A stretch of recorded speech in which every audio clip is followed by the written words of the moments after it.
After another night train ride from Chennai, we arrived in the city of Madurai at 3 a.m.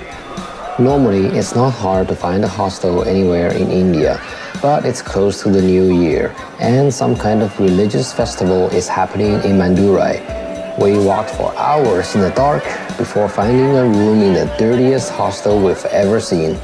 Nevertheless, with only one day in Madurai, we find ourselves at the entrance to the magnificent temple in the center of the city.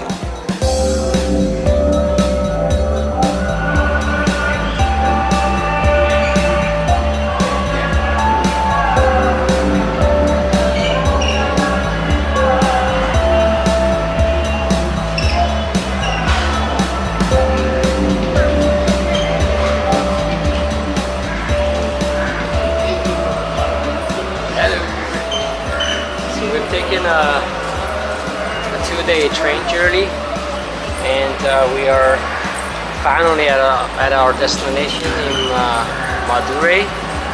This is the reason we came here. Very different kind of temple, Hindu temple, the South Indian style. We're actually in the province of Tamil Nadu. The people here don't speak Hindi anymore, they speak Tamil, and they've got some different stuff from the rest of India.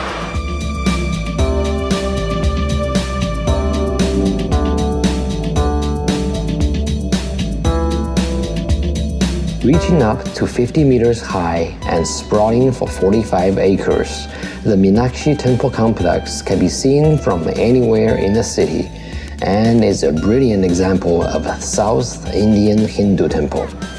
The city of Madurai goes back 2,500 years, and the Meenakshi Temple was mentioned as early as the 7th century. After being sacked by Muslim invaders in 1310, the current structures were constructed between the 13th and 17th century.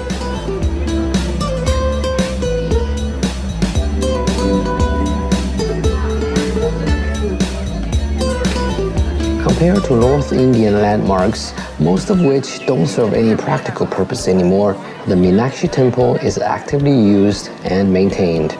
All 33,000 of its carvings are regularly repainted to keep their vibrant colors.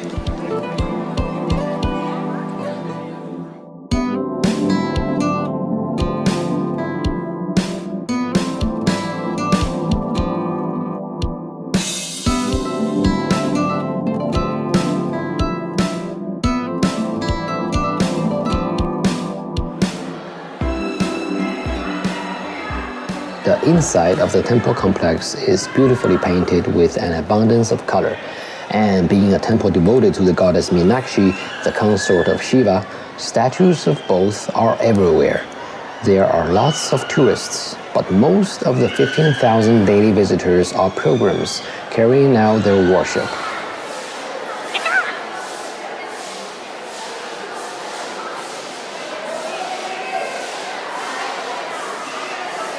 Despite the crowd, the cool air inside makes this a pleasant experience.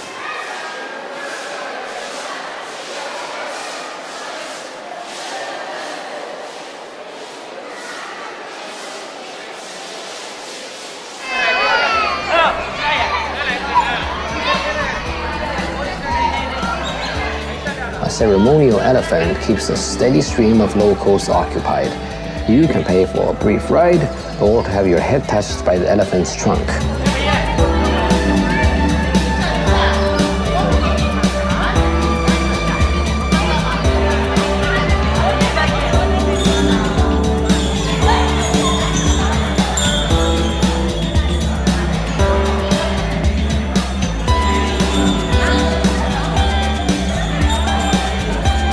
With so many customers, the handler doesn't even pay attention to the tourists, except...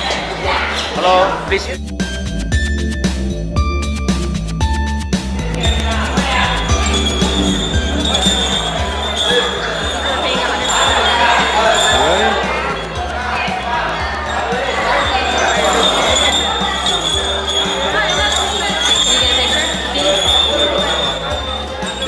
The elephant's giving them a blessing.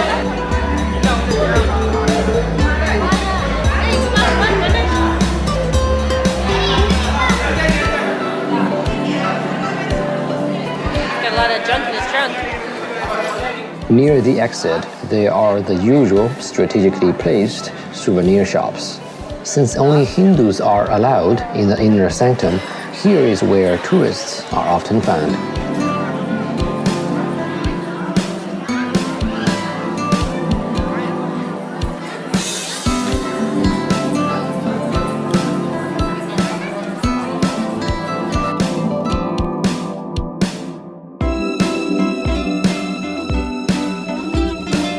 There are 14 towers, large and small, within the complex, and with each carrying thousands of Koreans, it is entirely possible to spend a whole day here.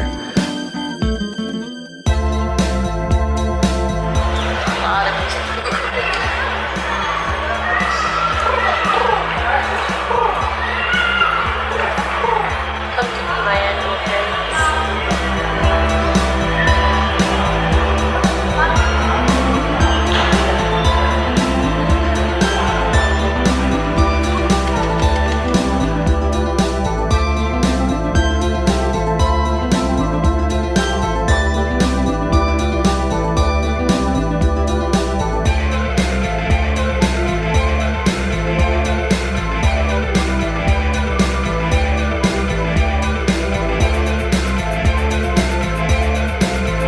For us, a poorly planned itinerary means that we have only a couple of hours, just barely enough time to appreciate the true size of these enormous structures, but not enough time to cover the entire temple grounds.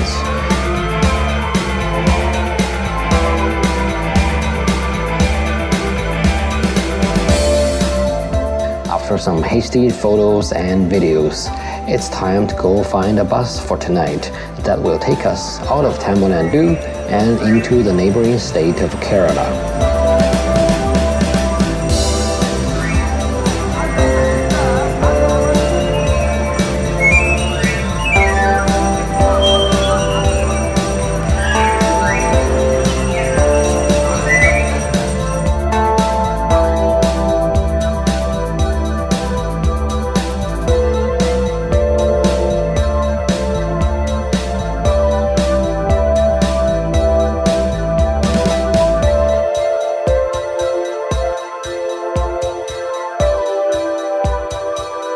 As night falls and we prepare to catch the bus, we take one last look at Meenakshi Temple from a distance.